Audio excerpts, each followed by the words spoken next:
Europe 1, bonjour. Raphaël Duchemin.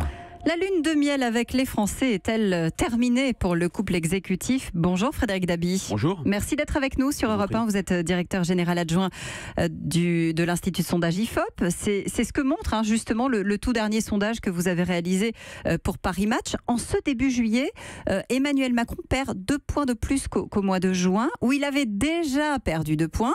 Il y a donc aujourd'hui 59% des personnes interrogées qui n'approuvent pas l'action du chef de l'État. Oui, tout à fait. C'est son plus haut taux de désapprobation. Il garde un socle tout à fait important. Faut plus voir les sondages de popularité comme on les voyait, je dirais, dans l'ancien monde, puisque il n'y a plus une opposition gauche-droite, il n'y a plus de bipolarisation, mais il y a des oppositions. Ce que vous appelez l'ancien monde, c'était avant l'arrivée d'Emmanuel Macron. Voilà, puisque il y a eu des oppositions éparpillées. Emmanuel Macron garde un socle assez élevé. Il est à 90% chez les sympathisants d'En Marche. Il arrive à mordre chez un sympathisant de droite sur 2. Il a beaucoup perdu à gauche. Mais c'est vrai qu'il y a une véritable érosion de sa cote de popularité et il y a des éléments d'inquiétude. On voit dans cette enquête, par exemple, qu'il perd 14 points chez les personnes âgées. Alors, chez les retraités, effectivement, 14 points. C'est une accumulation avec, pour eux, évidemment, la dernière bourde dont on a parlé, dernière bourde en date sur les pensions de réversion. C'est ça qui a fini, si j'ose dire, de les fâcher? Alors, c'est ça qui est extrêmement intéressant. On avait dit qu'il s'effondrerait chez les retraités, chez les personnes âgées au moment de la hausse de la CSG. Ce n'est pas ce que nous avons vu, parce qu'il l'avait dit dans son programme. Il garde comme pilier de satisfaction le fait que les Français voient une cohérence, il applique son programme, il fait ce qu'il dit ce qu'il fait, et donc il y a une vraie distinction, une vraie rupture par rapport à ses 2 prédécesseurs. Mais la CSG avait été plus ou moins approuvée, même si c'était un petit peu effrité chez les personnes âgées, qui avaient beaucoup voté pour lui à l'élection présidentielle. Là, ce qui a été la goutte d'eau, c'est ces pensions de reversion qui a exacerbé l'inquiétude des retraités. 14 points sur un mois, c'est beaucoup. Ce qui est plus nouveau, c'est que les sympathisants de droite commencent à être moins séduits, si j'ose dire. 12 points de moins. Vous dites qu'ils sont agacés par l'effet Manu. Oui, alors c'est vrai que... C'est quoi l'effet Manu ?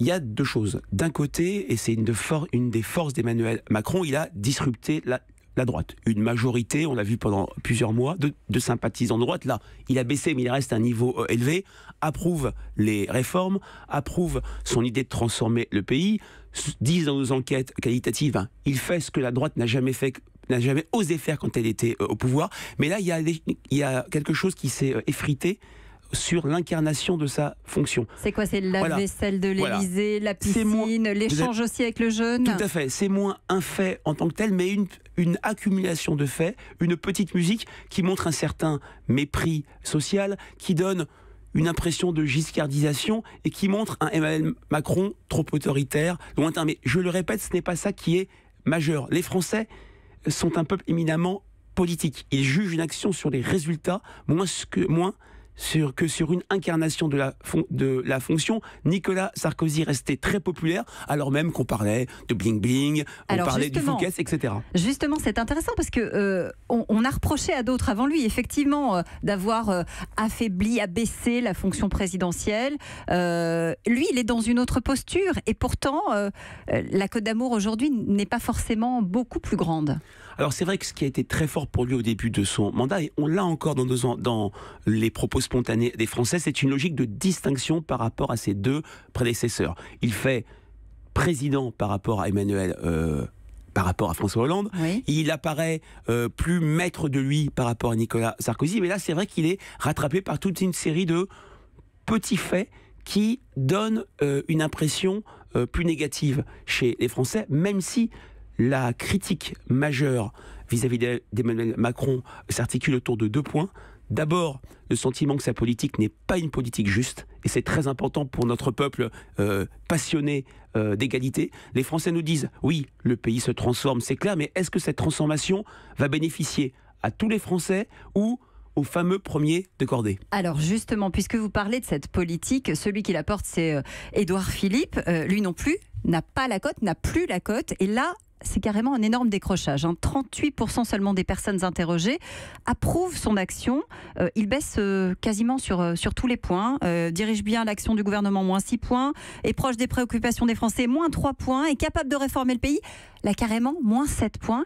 Il est victime, par exemple, dans les sondages du fameux 80 km/h. Tout à fait. C'est vraiment, il y a quelque chose de spécifique pour Édouard Philippe. Il est touché par les mêmes critiques d'Emmanuel Macron. La politique n'est pas vraiment juste. Est-ce qu'elle va profiter à l'ensemble des Français? Mais spécifiquement, il est, je dirais, émerge un acte lourd qu'il a annoncé lui-même au mois de janvier. Ce sont ces fameux 80 km/h. Dans notre question pour ce baromètre IFOP fiducial pour Match sur les conversations des Français, qui est une question toute simple. De quoi parlez-vous en famille, avec vos amis, au café? On voit que le premier sujet dont les Français ont le plus parlé, 80 km/h. Ce n'est pas Manu, ce n'est pas la vaisselle, ce n'est pas la piscine, c'est même pas la Coupe du Monde, c'est ces 80 km/h qui, je dirais, concentrent toute une série de critiques qui résument l'insatisfaction des Français.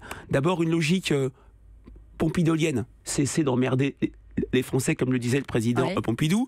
Une logique financière. Cette mesure sert à, je dirais, taxer et faire payer les Français. Et puis, sur la méthode, une mesure jacobine, verticale, imposée d'en haut, qui méconnaît les territoires. On en a déjà parlé.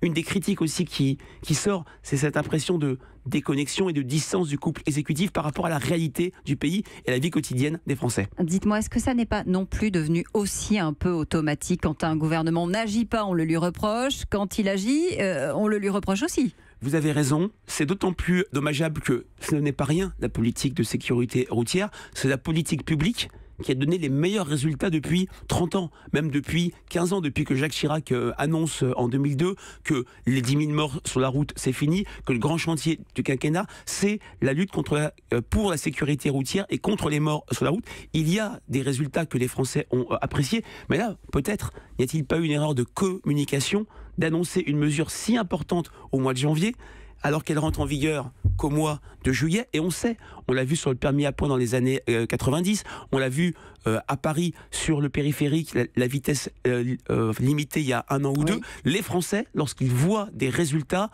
ne changent pas d'avis, mais sont beaucoup plus bienveillants et acceptent les efforts. Là, on leur a annoncé une mesure sans leur prouver qu'elle donnerait de bons résultats. Merci beaucoup, Frédéric Dabi, d'avoir été avec nous en direct ce matin sur Europe 1. Europe 1.